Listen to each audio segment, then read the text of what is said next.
Phase 2 reactions. Phase 2 reactions or simply conjugation. These are the reactions. These reactions involve the combination of drugs or phase 1 metabolites with an endogenous substances to form a highly polar product, so that they can be excreted out easily from the body. So, if we talk about biotransformation of drugs, such products or metabolites have two parts. One is the exocone and other is the endocone. Exocone is the portion derived from the exogenous compounds or the xenobiotic, mhm, and the endocone, the portion derived from the endogenous substances.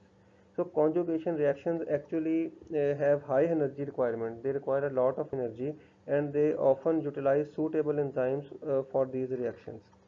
The endogenous substances, which we have mentioned earlier, endocones, for conjugation reactions are derived mainly from the carbohydrates or amino acids, and they are usually larger in molecular size. They have larger size.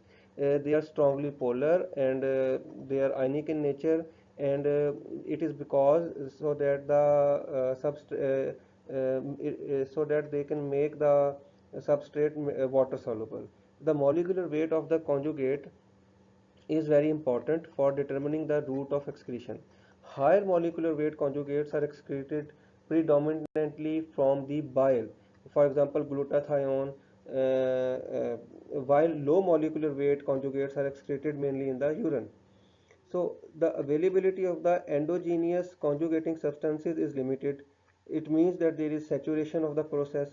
Saturation is possible for these type of reactions, and unconjugated drug or metabolite may precipitate toxicity in these cases. Glucuronic acid conjugation or glucuronidation. It is the most common and most important phase 2 reactions. The biochemical donor of glucuronic acid is uridine diphosphate D-glucuronic acid, and the reaction is catalyzed by an enzyme which is named as uridine diphosphate glucuronide transferase.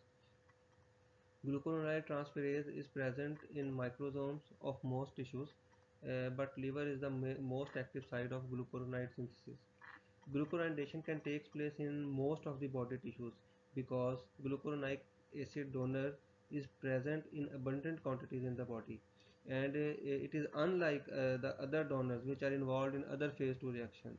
The examples of some drugs that undergo glucuronidation includes morphine, paracetamol, steroids, and bilirubin. Deconjugation also takes place.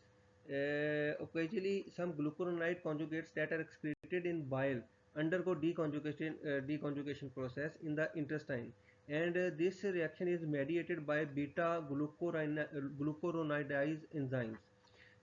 This mechanism basically releases free and active drug in the intestine, which may be reabsorbed and undergo enterohepatic circulation. So deconjugation is an important process because it often prolongs the pharmacological effect of drugs, and sometimes it also produces toxic effects. Another phase 2 reaction is sulfation or conjugate with sulfate group. Conjugation with sulfate or sulfation is similar to glucuronidation, but it is catalyzed by non-microsomal enzymes and occurs less commonly. The endogenous donor of the sulfate group is 3-phosphoadenosine 5-phosphosulfate, and the enzyme catalyzing the reaction is sulfotransferase. And the drugs that undergo sulfation of phase 2 reaction via sulfation are chloramphenicol, phenols, adrenal and sex steroids, etc.